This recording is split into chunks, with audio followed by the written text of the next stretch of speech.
নমস্কাৰ news 18 digital লাইভত মই সৌৰভ গাৰ্গ এটা লুমহৰ্ষক হত্যাকাণ্ডই কপাই গল গুৱাহাটী মহানগৰীৰ মাজমজিয়াত সংঘটিত হল এই লুমহৰ্ষক হত্যাকাণ্ডটো আৰু হত্যাকাণ্ডৰ আৰত আছে খুৰা অবৈধ খুৰাৰ প্ৰচলনৰ বাবে বা অবৈধ খুৰাৰ লাগি মাতাল হৈ এজনে আনজনক হত্যা কৰিলে আৰু এই ঘটনা মাজদিখাৰ স্থান হৈছে গুৱাহাটীৰ মঠগৰিয়াৰ যি সংহতি পথ আছে এই সংহতি পথত নিশা প্ৰায় 2 বজাত এই লুমহৰ্ষক হত্যাকাণ্ডটো সংঘটিত হল আৰু এজন ব্যক্তিক দুইজন একেলগে খুৰাপান কৰি আছে আৰু খুৰাপান কৰি থকাৰ মাজতেই দুজনৰ মাজত কাজিয়া লাগে আৰু এজন ব্যক্তিয়ে আনজন ব্যক্তিক প্ৰথমতে কাঠৰ বাটামেৰে প্ৰহাৰ কৰে তাৰ পিছত তেওঁক উপৰজুপৰি দাৰে আক্ৰমণ কৰে ফলত মৃত্যু হৈছে এজন ব্যক্তিৰ যাৰ নাম হৈছে উদয় কুমাৰ চৌধুৰী যিজনক সকলোৱে সেই অঞ্চলটোত মামা বুলি জানিছিল আৰু তেখেতক হত্যা কৰিলে নৱজিত বসুমতাৰী উৰফে ৰাজা এই দুইজন কিন্তু নলেগলে লগা বন্ধু আছিল বুলি ক'ব বিচাৰিছে আগৰ পৰাই তেওঁলোকে একেলগে খুৰাপান কৰিছিল নিশা প্ৰায় 9 মান বজাৰ পৰা আৰু সেই স্থান হৈছে মঠগৰিয়াৰ সংহতি পথ এই পাহাৰটোৰ ওপৰলৈ উঠি যাব লাগে তাত তেওঁলোক দুজনে এই যিজন ব্যক্তিক হত্যা কৰা হল উদয় কুমাৰ চৌধুৰী পেছাত তেওঁ এজন শিক্ষক আছিল পেছাত এজন শিক্ষক আৰু শিক্ষকজনে নিশা এই ৰাজা নামৰ যুৱকজনৰ সৈতে তেওঁ খুৰাপান কৰিছিল সংহতি পথত আৰু এই ব্যক্তিজনৰ ঘৰতে কৰিছিল কিন্তু নিখাৰ ভাগলৈ তেওঁলোকৰ মাজত কিবা এটা কথাৰ তৰ্কাতৰ্কি লাগে আৰু তৰ্কাতৰ্কিৰ পৰাই এই লুমহৰ্ষক হত্যাকাণ্ডটো সংঘটিত হল বুলি একাংশ লোকে ক'ব বিচাৰিছে আটাইতকৈ ডাঙৰ কথা যে প্ৰথম অৱস্থাত এই হত্যাকাণ্ডটো কোৱাইছিল যে দুইৰে মাজত কথাৰ তৰ্কাতৰ্কি হয় তাৰ পিছত খঙত একো ক'ব নোৱাৰা হৈ ৰাজাই এই ব্যক্তিজনক প্ৰহাৰ কৰিছিল প্ৰথম অৱস্থাত তেনেকৈ আহিছিল কিন্তু এতিয়া স্থানীয় লোকে কৈছে যে এইটো এটা পৰিকল্পিত হত্যাকাণ্ড হ'ব পাৰে কাৰণ নিখাৰ ভাগত এডাল কাঠৰ বাটামৰ ওচৰত থকা কাঠৰ বাটামডালেৰে এই ব্যক্তিজনক প্ৰহাৰ কৰা হৈছিল তাৰ পিছত অতি ৰহস্যজনকভাৱে দাখন তালৈ ক'ৰ পৰা আহিল ইতিমধ্যে নুনমাটি আৰক্ষীয়ে সেই স্থানৰ পৰা দা আৰু কাঠৰ বাটাম টুকুৰা জব্দ কৰিছে কিন্তু এইটো এটা পৰিকল্পিত হত্যাকাণ্ড বুলি ক'ব বিচাৰিছে ইয়াৰ আৰত অন্য কিবা কাৰণ থাকিব পাৰে বুলি ক'ব বিচাৰিছে আটাইতকৈ ডাঙৰ কথাটো হ'ল যে খুৰা যেটো অবৈধ খুৰাৰ বাবে যি অবৈধ খুৰাৰ প্ৰচলন আছে আবকাৰী বিভাগ যিমানে কঠিন নহওক কিয় আৰক্ষী যিমানে কঠোৰ নহওক কিয় কিন্তু গুৱাহাটীৰ প্ৰান্তে বিশেষকৈ এই পাহাৰ অঞ্চলসমূহত অবৈধ খুৰাৰ প্ৰচলন আছে নিশা দুপৰলৈকে একাংশ লোকৰ ঘৰত এদৰে অবৈধ খুৰা বিক্ৰী কৰা হয় স্থানীয় লোকৰ স্পষ্ট অভিযোগ যে সেই অঞ্চলটোতো একাংশ লোকে অবৈধ খুৰাৰ বেহা চলাই আছে দীৰ্ঘদিন ধৰি তাত যি আমাৰ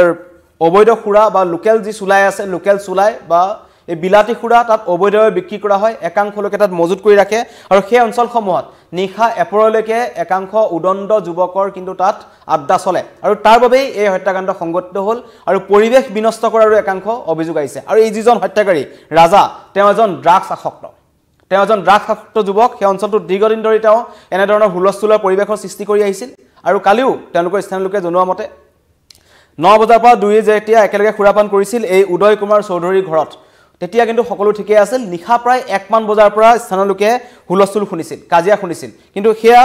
প্ৰতিদিনৰ দৰে বুলি ভাবিছিল কাৰণ সেই অঞ্চলটোত একাংশ খুৰাপাই লোকে এদৰে নিশা হলেই তেওঁলোকে উৎপাত কৰে কিন্তু এইখিনিত ইয়ামানৰ পিছতো অতি ৰহস্যজনকভাৱে নীৰৱ আৰক্ষী প্ৰশাসন লগতে আবকাৰী বিভাগ সেই অঞ্চলবোৰত কোনোদিন আবকাৰী বিভাগৰ অভিযান নচলে স্থানীয় লোকে কৈছে আৰু তাত আৰক্ষীৰ যি নাকা পোহৰ ৰাতি যাব লাগে আৰক্ষী তাত এই তালাচীৰ বাবে নাযায় বা টহলদাৰী আৰক্ষী দল তালৈ নাযায় যাৰ বাবে একাংশ স্থানীয় যুৱক আছে যিসকল খুৰা বা ড্ৰাগছৰ আসক্ত তেওঁলোকে এই পাহাৰৰ ওপৰলৈ উঠি যায় আৰু তাত গৈ তেওঁলোকে খুৰাপান কৰে নিশা এপৰলৈকে পৰিৱেশ বিনষ্ট কৰে স্থানীয় লোকৰ ভাষ্য আহিছে আমি আপোনালোকক শুনাব বিচাৰিছো ৰাতি মোক 2টা বজাত জগাইছে যে তলত কোনোবা মানুহ কাজিয়া লাগি আছে আপুনি উঠকচোন তাৰপিছত মই ৰাতি কথা উঠি পেলাই ৰাতি কোনে কাজিয়া লাগিছে চাওঁ আৰু লাইটটো জ্বলাই দিলে দিওঁতে দেখিছোঁ 2জন মানুহ তলত পৰিছে মই লাঠি এডাল লৈ আহিছোঁ দেই ৰাতি কথাটো কোনোবা কি হেৰিত আছে তাৰ সুধিলে কোনে কি কৈছে মই ৰাজা এইটো কোন এইটো বাপুনক কিয় তই মাৰিলি নেকি বাপুনক মাৰিছ তো গোটেই তেজে লুটি পুটি হৈ আছে নহয় বাপুনে মোক কাটিছে এনেকৈ কোৱাৰ পিছত পুলিচক ফোন কৰিলে মোৰ ছোৱালীজনীয়ে তাৰপিছত এম্বুলেঞ্চ মাতিলে তাৰপৰা পুলিচে আমাৰ নাম চাম লিখাৰ পিছত ক'লে আপোনালোকে কেইজনমান GMCত লৈ যাওক আমি GMCত লৈ গ'লো GMCত লৈ তেওঁক ট্ৰিটমেণ্ট কৰালোঁ আমিতো পইচা নিয়া নাই ঠিক 4:30 মান বজাত মই GMCৰ পৰা তেওঁক থৈ পেলাই মামাক থৈ পেলাই মই গুচি আহিছোঁ মামা মই ঘৰৰ পৰা অলপ পইচা আনিলে দিয়া তাৰপৰা ইয়াত আহি শুনো যে তেওঁ মৃত্যু হ'ল ৰাজা নামৰ ল'ৰাজনে মাৰিছে আৰু ৰাজাক পুলিচে তাৰ পৰাই ধৰি লৈ গৈছে আমি টক্টা আৰু প্লাছ দা এখন দেখিছো দাখন পেলাই থৈছে দাৰে কাটিছে ডক্টৰ কোবাইছে মোটামুটি এইটো 2টা বজাৰ ঘটনা কিন্তু ইহঁতে মানুহে দেখা মতে 9:30 পৰা 2টা একেলগতে আছে মদো আনিছে তাৰ ঘৰতে খাইছে ৰাজাৰামৰ ল'ৰাই ড্ৰাগছো খায় মানে বহুদিন ধৰি অঞ্চলত হেৰি কৰি আছে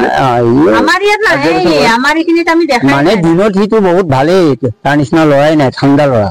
কিন্তু আমি দেখা নাই তাক এনেকুৱা হেৰি কৰা বুলি ড্ৰাগছ খাই বুলি জানো সেই অঞ্চলত দীৰ্ঘদিন ধৰি এই ৰাজা নামৰ ব্যক্তিজনে বা ৰাজা নামৰ যিজন হত্যাকাৰী আছে যিজনে এই ঘটনা সংঘটিত কৰিলে তেখেতক ইতিমধ্যে নুনমাটি আৰক্ষীয়ে গ্ৰেপ্তাৰ কৰিছে আৰু তেখেতক নুনমাটি আৰক্ষী থানাত জেৰা চলাই থকা হৈছে কিন্তু আটাইতকৈ চিন্তাৰ কাৰণ যে সেই অঞ্চলসমূহত অবৈধ সুৰাৰ প্ৰচলন বন্ধ কৰিবৰ বাবে আৰক্ষী প্ৰশাসনৰ পৰা যেনে ধৰণৰ ব্যৱস্থা গ্ৰহণ কৰিব লাগিছিল তেনেকুৱা ব্যৱস্থা কিন্তু গ্ৰহণ কৰা দেখা হোৱা নাই ইয়াৰ আগতেও আমি দেখুৱাইছো গুৱাহাটীৰ একাংশ পাহাৰ অঞ্চলত অনৈতিক কাৰ্যকলাপ চলি থাকে কাৰণ নিশা সেই অঞ্চলসমূহলৈ আৰক্ষী নাযায় আৰক্ষী তাত যি নৈশ তেওঁলোকৰ প্ৰহৰীৰ বাবে যাব লাগে আৰক্ষী নাযায় যাৰ সুযোগ লৈ একাংশই সেই অঞ্চলসমূহত অবৈধ সুৰাৰ ঘাটিলৈ পৰিণত কৰিছে একাংশ যুৱক প্ৰতিদিনেই তাত মদ ভাং গাঞ্জা খাবৰ বাবে যায় আৰু অতি সহজভাৱে সেই পাহাৰৰ একাংশ অঞ্চলত অবৈধ সুৰাকে আদি কৰি বিভিন্ন ধৰণৰ নিচাজাতীয় সামগ্ৰী কিন্তু উপলব্ধ হৈ থাকে হেতু ইয়াৰ পূৰ্বেও একাংশ লোকে স্থানীয় লোকে অভিযোগ কৰিছে কিন্তু স্থানীয় লোকৰ অভিযোগৰ পিছতো অতি ৰহস্যজনকভাৱে এই ক্ষেত্ৰত নীৰৱ আৰক্ষী প্ৰশাসন আটাইতকৈ ডাঙৰ কথা আবকাৰী বিভাগে যেতিয়া অন্য অঞ্চলসমূহত যেতিয়া অভিযান চলায় তেওঁলোকে লিটাৰে অবৈধ সুৰা তেওঁলোকে ধ্বংস কৰি দেখুৱায় তেওঁলোকৰ সন্মুখত সংবাদ মাধ্যমৰ সন্মুখত কিন্তু এই পাহাৰসমূহত বিশেষকৈ মহানগৰীৰ যিসমূহ পাহাৰ আছে সেই পাহাৰসমূহত কিন্তু বহু দিনৰ আগৰ পৰা অবৈধ সুৰাৰ প্ৰচলনৰ প্ৰসংগটো আহি আছে কিন্তু এই ক্ষেত্ৰটোত গুৱাহাটীৰ যি আবকাৰী বিভাগ আছে বা স্থানীয় যিসকল আৰক্ষী আছে তেওঁলোক কিন্তু নীৰৱ যাৰ বাবে ৰহস্যজনক ভূমিকাত আছে আৰক্ষী প্ৰশাসন লগতে আবকাৰী বিভাগ তেওঁলোকক কোনোবাই তেনেধৰণে মেনেজ কৰি পেলাই এই অবৈধ ঘাটিসমূহ চলাই আছে নেকি কাৰণ ইয়াত বহু সংখ্যক অনৈতিক কাৰ্যকলাপ চলি থাকে একাধিক অনৈতিক কাৰ্যকলাপ চলি থাকে আটাইতকৈ ডাঙৰ কথা সেই অঞ্চলসমূহৰ পৰিৱেশ বিনষ্ট হৈ আছে এতিয়া কিছু সময় পূৰ্বে যোনটো মন্তব্য শুনিলে তাত আপোনালোকে শুনিছে যে নিশা 2 বজাত কাজিয়া লগা শুনিছে আৰু সেই ঘটনা আগতেও হৈ থাকে প্ৰতিদিনৰ দৰে ঘটনাৰ দৰে বুলি ভাবি পেলাই মানুহ প্ৰথমতে ওলাই অহা নাছিল কিন্তু এজন স্থানীয় লোকৰ ঘৰৰ সন্মুখত লাগিছিল এটা ওলাই আহি দেখে যে তেজেৰে লুটুৰিপুটিৰ অৱস্থাত এজন উদয় কুমাৰ চৌধুৰী নামৰ ব্যক্তিজনক অতি সংকটজনক অৱস্থাত উদ্ধাৰ কৰে আৰু তেখেতক জিএমচিএইচলৈ লৈ যোৱা হৈছিল কিন্তু জিএমচিএইচত তেখেতক চিকিৎসকে মৃত ঘোষণা কৰে আৰু তাৰ পৰাই এই ৰাজা নৱজিৎ বসুমতাৰী যিজনে তেখেতক প্ৰহাৰ কৰিলে যাৰ আক্ৰমণত এইজন উদয় কুমাৰ চৌধুৰী যিজন পেছাদাৰ এজন শিক্ষক তেখেতৰ প্ৰাণ গ'ল তেওঁ কিন্তু জিএমচিএইচৰ পৰাই গ্ৰেপ্তাৰ কৰিছে আৰু এতিয়া জেৰা চলাই থকা হৈছে হত্যাকাণ্ডৰ আঁৰত কি আছে ঘটনাৰ আঁৰত কি আছে এই যি আক্ৰমণ হ'ল এই আক্ৰমণৰ আঁৰত আচলতে কি আছে কথাৰ তৰ্কাতৰ্কিৰ বাবেই এই ঘটনা সংঘটিত হ'ল নে ইয়াৰ আঁৰত ধনৰ লেনদেন আছে নে অবৈধ সুৰাৰ কিবা কথা আছে গতিকে সেইবোৰ ওলাব কিন্তু ইতিমধ্যেই যেহেতু সমগ্ৰ ঘটনা সংঘটিত হৈ গ'ল কিন্তু স্থানীয় লোকে বিচাৰিছে যে পাহাৰত অবৈধ সুৰাৰ প্ৰচলন বন্ধ হ'ব লাগে আৰু এইটো এটা পৰিকল্পিত হত্যাকাণ্ড নেকি হেতু তদন্ত হ'ব লাগে কিন্তু এই ঘটনাই পুনৰবাৰ প্ৰমাণ কৰিলে যে গুৱাহাটীত চলি আছে অবৈধ সুৰাৰ প্ৰচলন লগতে ড্ৰাগছৰ প্ৰচলন ৰাজা নামৰ যুৱকজন এজন ড্ৰাগছ আসক্ত যুৱক আছিল তেওঁ ড্ৰাগছ সেই অঞ্চলটোত প্ৰতিদিনে সেৱন কৰিছিল গতিকে ড্ৰাগছ তাৰ পৰা সেই অঞ্চলটোলৈ প্ৰতিদিনে ক'ৰ পৰা আহিছে হেতু নুনমাটি আৰক্ষীয়ে তদন্ত কৰিব লাগে আৰু সেই অঞ্চলসমূহত থকা যিমান অবৈধ সুৰাৰ ঘাটি আছে সকলো যাতে আবকাৰী বিভাগে অতি শীঘ্ৰে উচ্ছেদ কৰে হেতু স্থানীয় লোকে এটা দাবী জনাইছে কিন্তু প্ৰশ্ন হয় কেতিয়া সাৰ পাব নুনমাটি আৰক্ষী কেতিয়া সাৰ পাব আবকাৰী বিভাগ আৰু ড্ৰাগছৰ প্ৰচলন কেনেদৰে বন্ধ হ'ব হেতু এটা ডাঙৰ কথা যিসকল আমাৰ লগত নতুনকৈ জড়িত হৈছে তেওঁলোকক জনাইছো গুৱাহাটী মহানগৰীৰ মাজমজিয়াত এটা ভয়ংকৰ কথা সংঘটিত হ'ল সুৰাৰ লাগীত মাতাল হৈ এইজন ব্যক্তিয়ে যাৰ নাম হৈছে ৰাজা এজন ড্ৰাগছ আসক্ত যুৱক তেওঁ নিজৰ মোমায়েকক হত্যা কৰিছে নাম হৈছে উদয় কুমাৰ চৌধুৰী আৰু যিজনৰ মৃত্যু হৈছে তেখেত হৈছে পেছাদাৰ এজন শিক্ষক গতিকে এজন শিক্ষক হৈ নিশাৰ ভাগত সেই অঞ্চলটোত কেনেধৰণেৰে নিজৰ ঘৰত তেওঁ সুৰাপান কৰিছিল বা অবৈধ সুৰাৰ ঘাটি ৰূপে সেই অঞ্চলটো পৰিণত হৈছিল সেই ক্ষেত্ৰতো নুনমাটি আৰক্ষীয়ে তদন্ত চলাব স্থানীয় লোকে বিচাৰিছে দুখীয়া কঠোৰ শাস্তি পাওক ধন্যবাদ